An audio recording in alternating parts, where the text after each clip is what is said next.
10월 18일 오늘도 하나님의 말씀으로 함께합니다.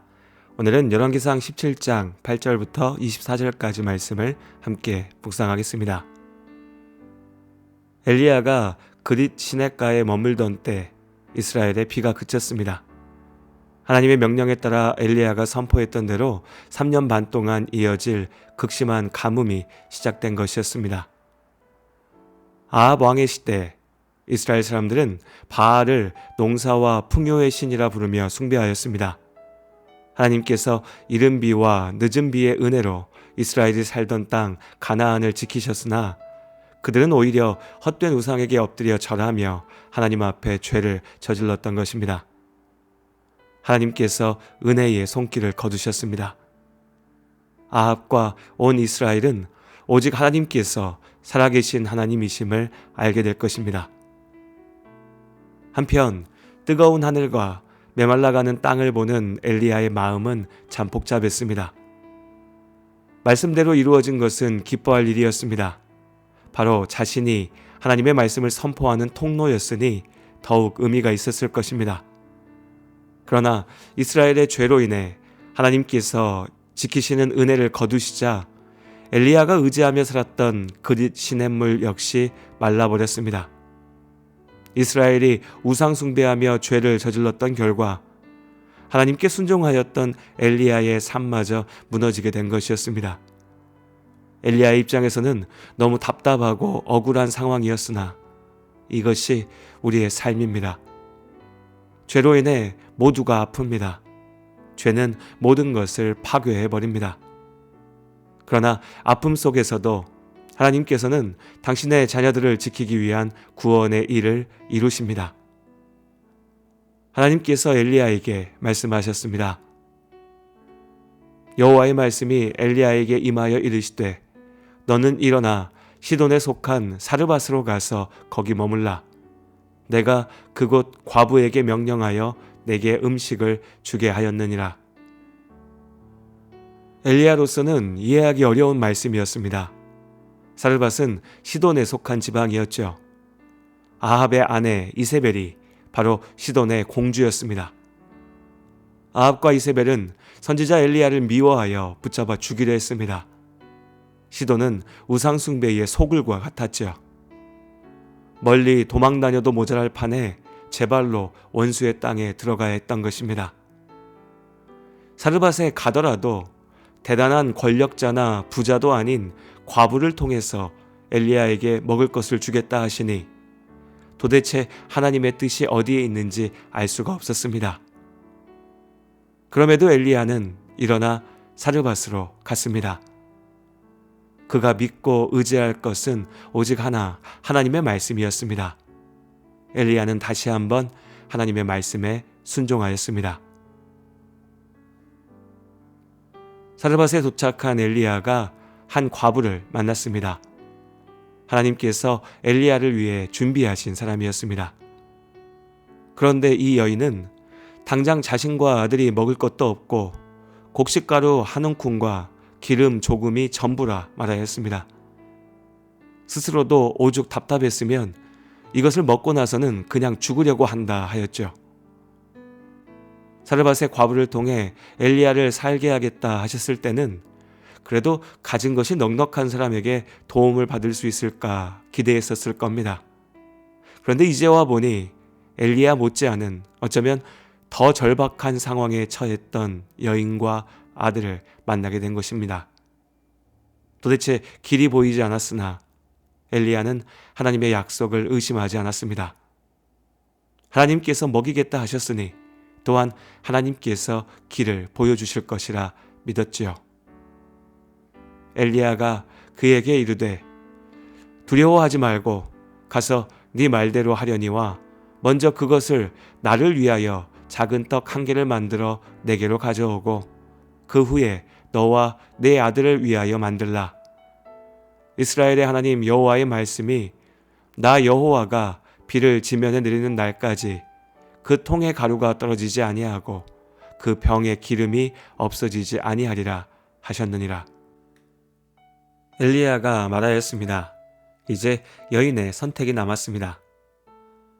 당장 죽게 된 마당에 무슨 소리냐며 뿌리칠 수도 있었을 것입니다. 웬 사기꾼인가 의심할 수도 있었겠죠. 그러나 삶의 마지막 순간 여인은 엘리야를, 정확히는 엘리야의 하나님을 믿어보기로 했습니다. 그 말대로 겨우 남은 재료로 엘리야가 먹을 작은 떡 하나, 그리고 자신과 아들이 먹을 음식을 만들었습니다. 하나님께서 엘리야의 믿음에, 그리고 이 여인의 믿음에 답하셨습니다. 정확히 어떤 일이 일어났는지는 알 수 없습니다. 그러나 예수님께서 오병이어의 기적을 이루셨던 것처럼 사르밧 과부의 집 곡식통에서 가루가 떨어지지 아니하였고 병에 기름이 없어지지 않았습니다. 하나님께서 사르밧 과부와 아들을 통해 엘리야를 살게 하셨습니다. 엘리야를 통해 두 모자가 살아나게 하셨죠. 그러나 아직 하나님의 일은 끝나지 않았습니다. 이제 좀 살만하다 생각했을 것입니다. 하나님의 말씀대로 이렇게 함께 먹고 마시며 가뭄이 끝나기를 기다리면 되겠다 싶었겠죠. 그러나 한순간 벌어진 일이 모든 기대를 무너뜨렸습니다. 여인의 하나뿐인 아들이 갑자기 병들어 죽게 된 것입니다. 여인은 엘리야를 원망하며 당신이 와서 내 아들이 죽었다 소리 질렀습니다. 물론 말이 되지 않는 소리입니다. 애초에 먹을 것이 없어 이대로 죽겠다 했었으니 굳이 따지자면 이만큼 더 살 수 있었던 것도 엘리야가 그들에게 온 덕분이었습니다. 그러나 여인의 괴로운 마음도 이해는 됩니다. 아무리 이제 죽을 일만 남았다 말을 했어도 실제 자식이 내 앞에서 세상을 떠난 모습을 본 어머니의 심정이 어떻겠습니까? 희망이 보였기에 슬픔과 좌절도 더욱 컸습니다. 여인만 그랬던 것이 아닙니다. 아합 왕에게 하나님의 경고를 전하라 하셨을 때에도, 그리스 시냇가에 가라 하셨을 때에도, 다시 시돈으로 오라 하셨을 때에도 묵묵히 믿음으로 순종하였던 엘리야였습니다. 그런데 이제 사르밧에서 만난 이 불쌍한 여인이 아들마저 잃게 되자 엘리야도 견딜 수 없었습니다. 도대체 하나님의 뜻이 무엇인지, 나는 어떻게 해야 하는지 알 수 없었기에 엘리야는 하나님께 부르짖었습니다. 누군가는 하나님을 원망하며 떠났을지도 모릅니다. 또 다른 누군가는 될 대로 되라며 모든 것을 포기했을 수도 있죠. 그러나 엘리야는 오직 하나님께 부르짖었습니다. 하나님께서 이 아이를 살려주시라 간절히 기도하였죠. 그리고 하나님께서 그의 기도에 답하셨습니다. 아이가 살아났습니다. 하나님께서 그 아이를 살리셨습니다. 엘리야가 살아난 아들을 어머니에게 데리고 갔을 때 여인이 비로소 고백합니다. 이제야 내가 당신이 하나님의 사람이라는 사실을, 당신이 전하는 하나님의 말씀이 진실하다는 것을 알겠습니다. 먹을 것이 없어 죽게 되었던 여인을 살리셨던 하나님께서 이제 아들의 생명을 구하여 이 여인이 하나님을 믿게 하셨습니다. 처음에는 도대체 하나님의 뜻이 어디에 있는지 알 수 없었으나 지나보니 당신의 뜻을 보게 되었습니다. 하나님께서는 엘리야를 살리기 위해 사르밧 과부를 만나게 하셨습니다. 그러나 또한 이 여인을 하나님 앞으로 인도하기 위하여 엘리야를 사용하셨죠. 신실하신 하나님께서 당신의 약속대로 그들을 지키셨고 살리셨습니다. 우리도 하나님의 뜻을 도무지 짐작하기 어려울 때가 있습니다. 하나님의 명령은 분명하지만 그 길을 따라 걸을 때 내가 손해보는 것은 아닌가, 내가 죽게 되는 것은 아닌가 두려울 때도 있습니다. 왜 나에게 이런 상황, 이런 사람들을 보게 하시는가 원망하게 될 때도 있죠. 그러나 그 모든 상황 가운데 하나님께서는 당신의 뜻을 이루십니다. 나를 가장 완전한 자리에 있게 하십니다. 하나님을 믿기에 말씀에 순종합니다. 삶의 무게에 눌려 힘겨울 때 더욱 주님을 의지하여 기도합니다. 그렇게 하나님과 함께하는 나의 삶을 통해 하나님께서 구원의 큰 일을 이루십니다. 오늘도 나를 살리시는 하나님, 나를 통해 그를 살리시는 하나님의 역사에 믿음으로 참여하는 우리 모두가 될 수 있기를 바랍니다. 은혜 아니면 살아갈 수가 없네. 호흡마저도 다 주의 것이니 세상 평안과 위로 내게 없어도 예수, 오직 예수뿐이네.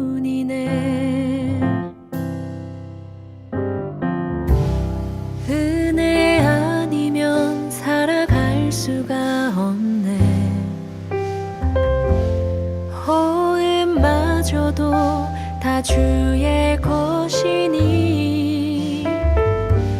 세상 평안과 위로 내게 없어도 예수, 오직 예수뿐이네.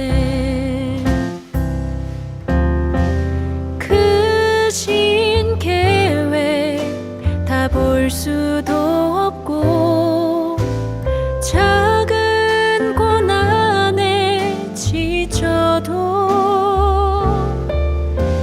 주께 묶인 나의 모든 삶 버티고 견디게 하시네. 은혜 아니면 살아갈 수가 없네. 나의 모든 것 다 주께 맡기니 참된 평안과 위로 내게 주신 주 예수, 오직 예수뿐이네.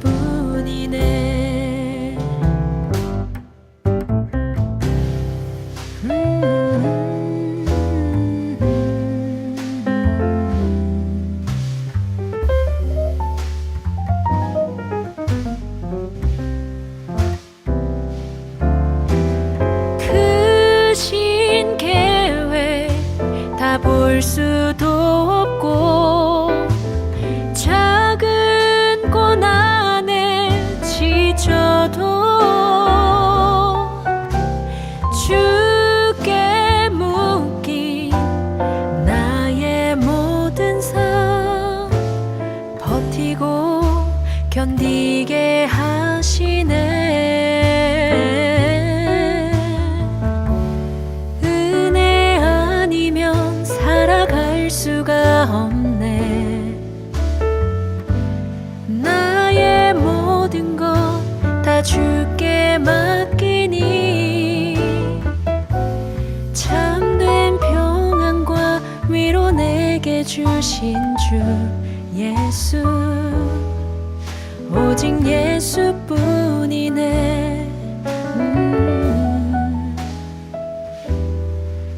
오직 예수뿐이네.